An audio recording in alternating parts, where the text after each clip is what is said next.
Today, we have some very important topics that we want to talk about today. We are in a very significant season. We're about to vote, and voting is crucial.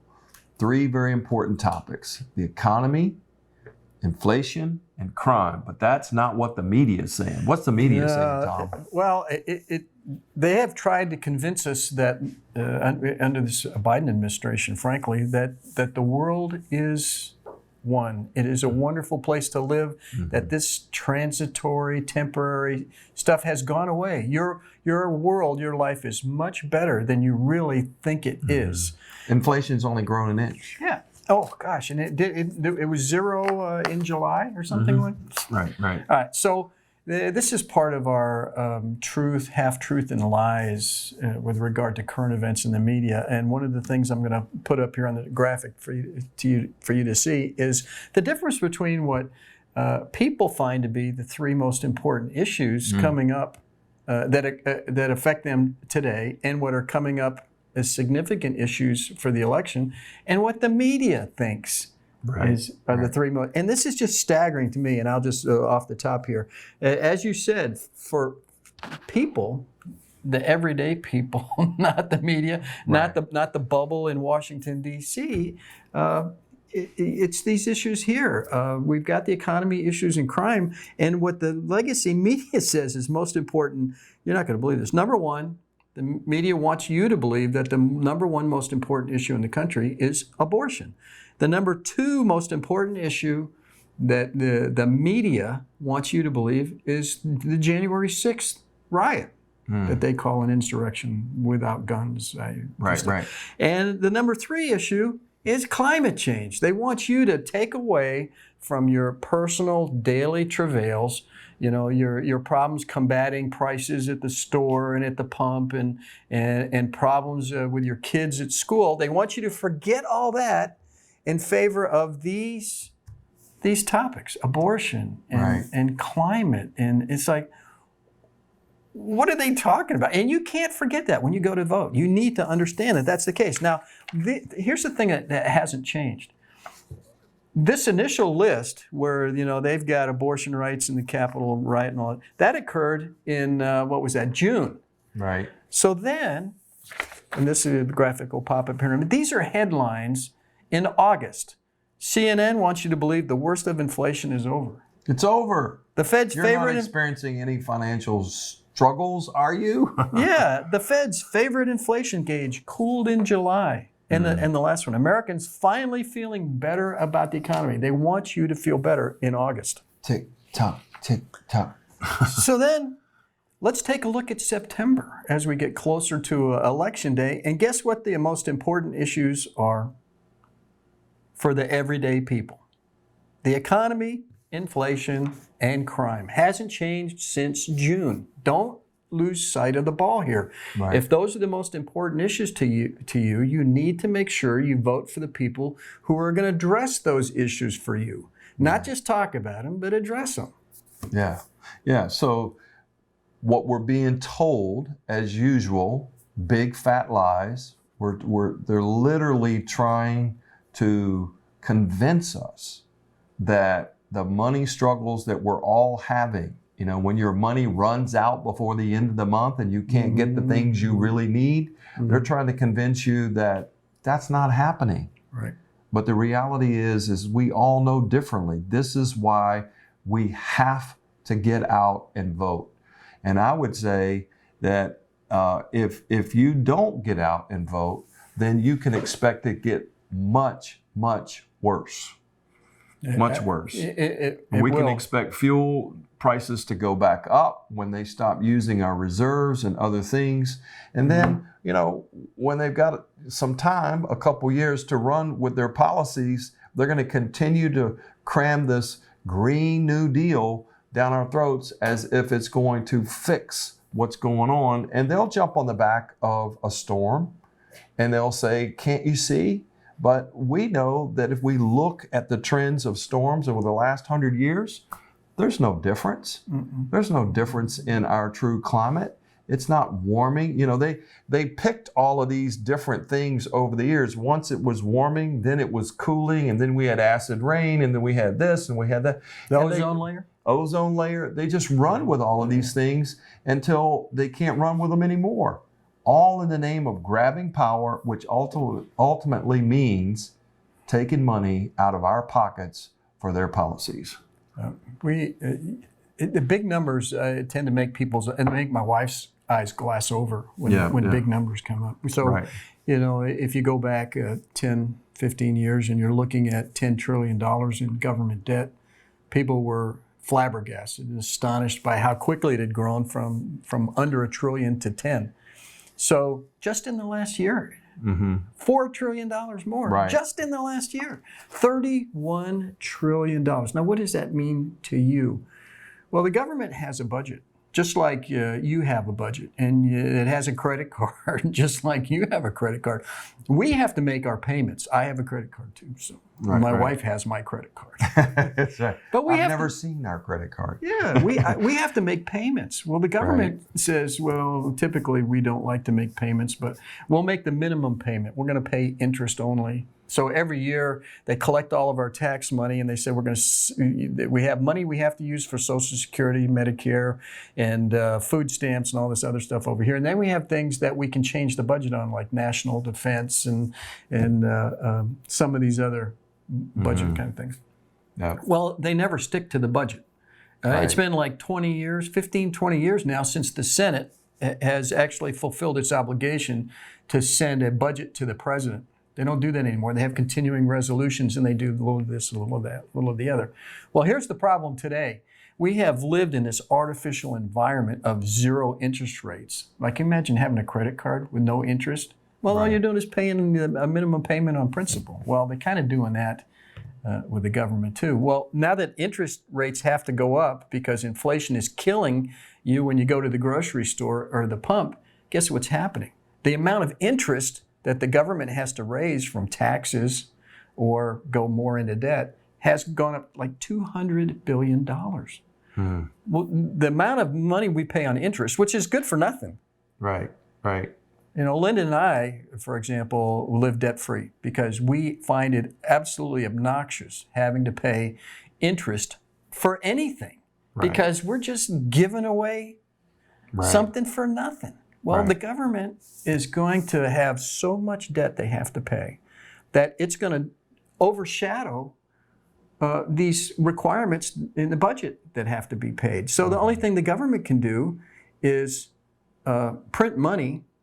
And I'm not going to go down that story anyway. But the point is the government forever with zero interest rates has been paying interest on the national debt. And every time you see the Fed raise the interest rate, the government has to pay more money. And when it has to pay more money, it has to raise taxes or it has to cut something. That's the road we're going down if you vote Democrat. Right. And guess what?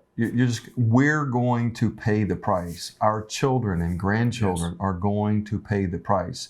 At some point, this country is on a collision course if we don't do something and balance this budget and start to take a look at these policies that are way out of control. You know, way out of control spending is going to destroy our nation. And when our nation goes down, the whole world is going to be affected by it. And so we're about to head into winter, and we see around the world that it's getting intense. Yeah, and Social Security and Medicare are in the crosshairs. We've spent money on Ukraine, and we've spent money on the green energy, New Deal stuff, and subsidies, and we just continue to just pour money coming out of the vault. We print it and we send it all over the place. We don't address the real issues that are going to affect us. And what's going to happen because of all this spending, particularly in the last couple of years, is that one day we're going to come up against a hard deadline for Social Security, and the government is going to have to do something about that. And the reason it has to do something about it that's probably going to hurt you is that we spend all this money now, and it's like musical chairs. Whoever's in office is going to have to finally make the decision that Social Security needs to be cut or limited or other issues are going to have, kinds of proceedings are going to have to take place to shore it up. Right. And but that means voting today. You have to look at the big picture. The Democrats are going to continue to spend enormous amounts of money. They're going to continue to ignore Social Security and Medicare. And then one day the requirement to fix that is going to be an 11th hour thing. And guess what? The American people are going to get hurt badly, badly. So think about that when you vote. We need fiscal responsibility in the government. We need to stop the spending. We need to cut spending.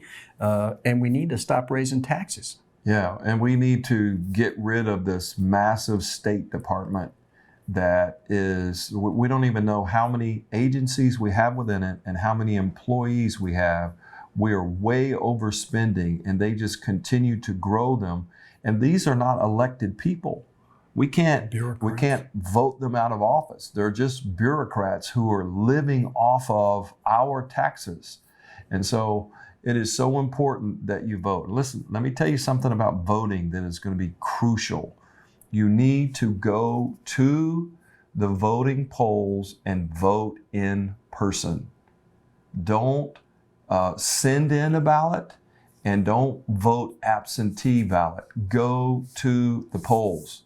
It is very important because it actually registers as a vote cast that day. Otherwise, everything else is looked at as an absentee vote. And so there's less guarantee that your vote will count. And when do they count them? The absentee votes and stuff. That's after, right? Yeah. It's all after. And, based on what we've experienced in 2020 and even with some of the things that have happened with some of our primaries, we're concerned.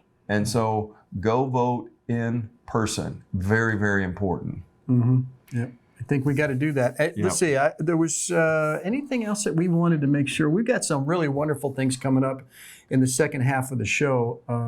I hope you stick with us. It's going to promote some conversation and thought. We think it's important for you to recognize that it's a well-known refrain. Those who don't retain history, knowledge, who don't study history, inevitably are doomed to repeat it. That's right. And all of you Christians out there who think that socialism is biblical, I got something to tell you about that. You don't want to swallow the pill, socialism. Right? The blue pill or the red pill. Right. Right. You don't want somebody to tell. I'm thinking of the same movie when Neo, Keanu Reeves, walks into the room full of kids, and the kids holding a spoon and trying to make the spoon bend, and she lets him look at it, and he looks at it for a while, and he sort of gets the spoon to bend, but then she says something very profound. She says, "Well, what do you think? There is no spoon." Well, that's Democrats in a nutshell. They'll hand you a spoon, and they're going to bend your spoon, and they're going to tell you there is no spoon. The pain is not there. Everything is good. Everything is wonderful, roses and butterflies, and you have got to look ahead and understand what's going on. So please, once again, this is our final wrap-up on pushing the idea of elections. Know what's going on here. Know that your vote counts, and know that overwhelmingly 30 million members of church congregations don't vote. 30 million. So please, please know that your vote counts and get out and vote. It's important.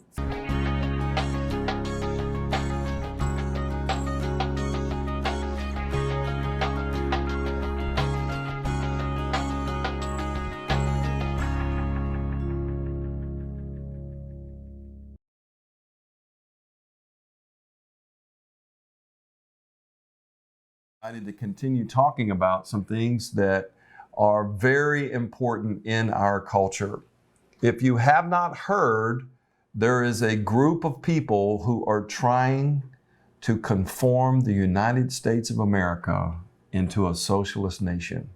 Never in my lifetime would I thought that I would see this, but this is the track we're on.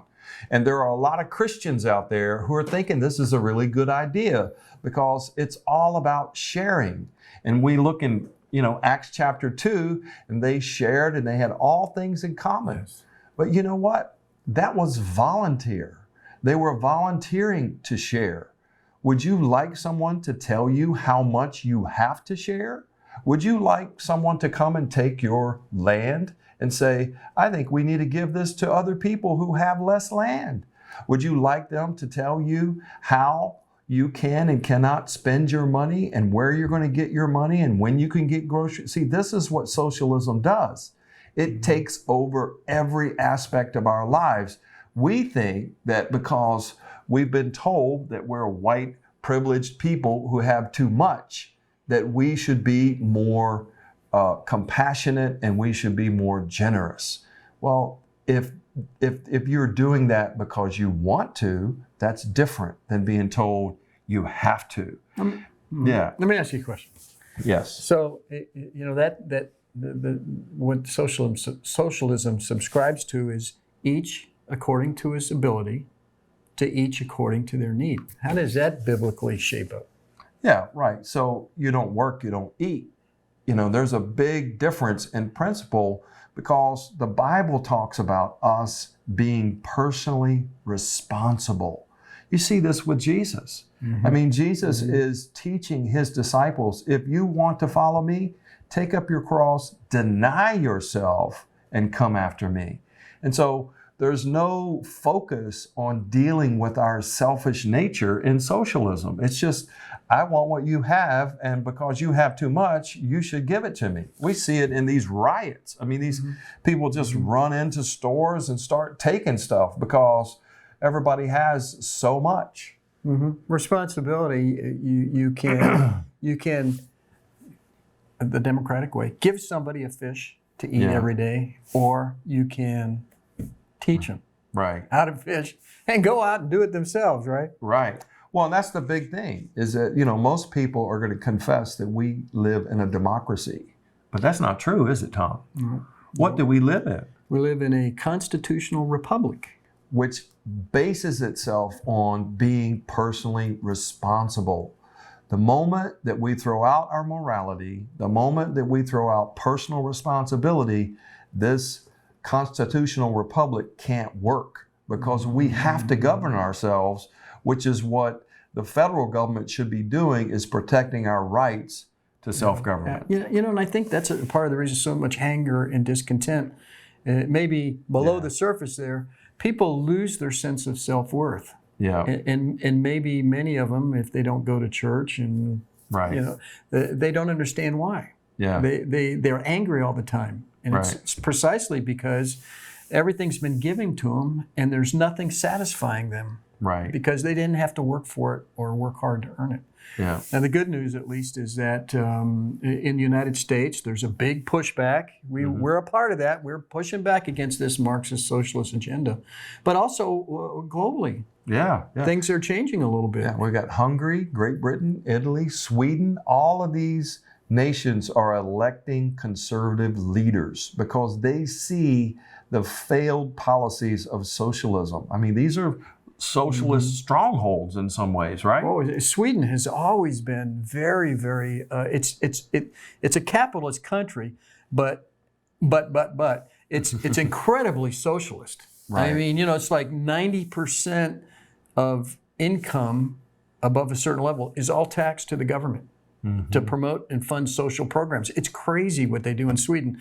And it's always, after you give them all your money, they provide all the services. Everybody lives kind of equally. And the problem is that Sweden's had a couple of big changes. One is a massive influx of illegal immigration. They used to say, come on in, we'll give you everything you need, and we're a big happy family. Well, the immigrants have come in and they've kept to themselves. And the crime, particularly rape, has been a very big thing in Sweden. So that's really hurt them badly. And the other is the crisis with Ukraine and Russia invading and starting a war. Sweden's now suddenly saying, we don't think we can deal with that anymore. So we need more conservative policies. We want to be in NATO, for example. We want protection, and we got to stop this illegal immigration.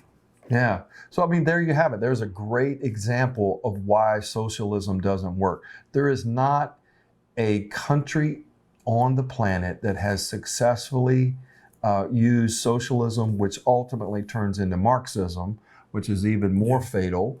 It does not work. And there are no countries where it works now. I mean, you will see examples of it, but these are countries run by dictators, and they are crushing their people. Venezuela is a great example of that. I mean, the people have no rights. And you shouldn't confuse social services Right. with socialism. Right. There's a good point. Yeah. That's why we pay you extra money. That's a really good point. Well, you watch it on the news, and that's exactly, they go, well, what are you going to do, turn in your Social Security check? Come on.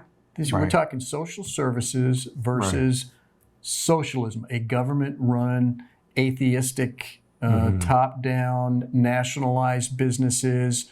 We tell you what's good for you, or else you'll work hard and give all your hard-earned dollars or fruits of your labor to people who aren't working so hard. And by the way, that whole thing creates an atmosphere of nobody works hard. Yeah, yeah. So productivity goes down, self-worth goes down, achievement goes down. Well, and one of the things I detest about this is that the elites who run the government believe that they are smarter than the common people.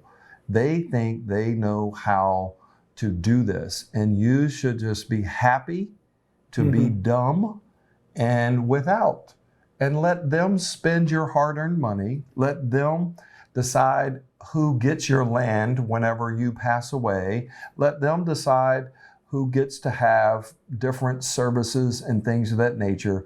We're not smart enough. We don't get to make those decisions anymore. You should just be happy that we, the smart people, bend low to protect you and provide your every need. Just like in California, where we said that state has the highest disparity between the rich elites and the poor in the country. The wealth gap is the biggest in that. Well, that's the whole mantra, financially speaking, of how socialism and Marxism work. You have the elite, ultra-rich, oligarch types that run the nationalized businesses that get obscenely rich, and then you have the slave labor forces providing all of the goods and services, each according to their needs, and ability. And in the middle, you have nobody.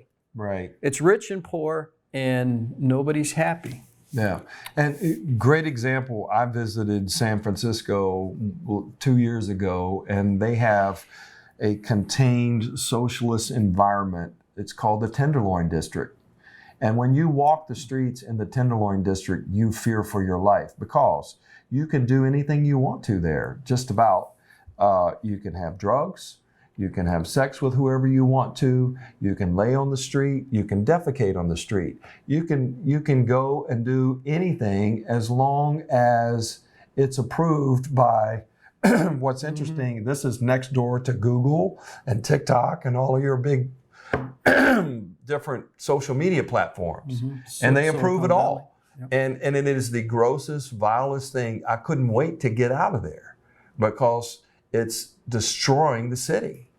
Silicon Valley supports the state of California. The billionaires who created all of these social media companies and all this advanced technology that's in everyday use by Americans, they're all ultra billionaires, the oligarchs, if you will, of the country, and they support the California government, and this is what we've got as a result of that. So we got to vote no to socialism, and we got to sniff it out. You got to be able to recognize it. We have some amazing quotes from a couple of leaders that stood up against socialism. Yeah, if you don't study history, if you don't retain history, as the saying goes, you are doomed to repeat it. And what I find fascinating about this material that I'm going to read here is that this is material from world leaders, people of strength, who 40 years ago were saying these things. And they're as applicable today as they were 40 years ago, maybe more so, because we really have gone much farther down the road. So I'll give you an example. So this one is a quote from Ronald Reagan, President Reagan, and he said, "Freedom is never more than one generation away from extinction. We didn't pass it on to our children in the bloodstream. The only way they can inherit the freedom we have known is if we fight for it, protect it, defend it, and then hand it to them with the well-fought lessons of how they in their lifetime must do the same. And if you and I don't do this, and think about that today, if you and I don't do this, then you and I may well spend our sunset years telling our children and our children's children what it once was like in America when men were free. Wow. Wow, that's powerful. So I voted for President Reagan. That was the first election in 1984, I think it was. And that's the reality. He understood that we're one generation away from losing this thing. I literally believe that if we as Christians, if we don't protect this nation from socialism, then we're giving it away. Mm-hmm. Listen, there's a principle of stewardship that we have to recognize here. It's not about Christian nationalism, but it is about us protecting what God has given us. Believe the founding fathers set this nation up so that we would be that constitutional republic, which guarantees our rights to serve God openly, freely, and this is what we need to protect. Yeah. Those hard-won rights enshrined in the Constitution, specifically designed to protect us from government overreach. Yeah. Yeah, and this is another quote of his that, when you look at this, I mean, he's saying there are those in America today who have come to depend absolutely on the government for their security. Mm-hmm. This is the problem. The problem is that the federal government has become so big that we look to them to solve our economic problems. We look to them to solve our social problems. We look to them to solve even sometimes religious issues. We're talking about things like abortion, and that should be all settled at the state level. We have allowed the federal government to dwarf all others, and now we are subject to that, and that's why socialism is on the rise. Right. So we'd like to leave you with one final thought-provoking quote for you to digest. Yeah, in the words of President Ronald Reagan, it is time for us to realize that we're too great a nation to limit ourselves to small dreams. We're not, as some would have us believe, doomed to an inevitable decline. I do not believe in a fate that will fall on us no matter what we do. I do believe in a fate that will fall on us if we do nothing. So, with all the creative energy at our command, let us begin an era of national renewal. Let us renew our determination, our courage, and our strength. And let us renew our faith and our hope. We have every right to dream heroic dreams. Those who say that we're in a time when there are no heroes, they just don't know where to look. So we leave you with that. Thanks for tuning in today. We'll see you again in the next episode.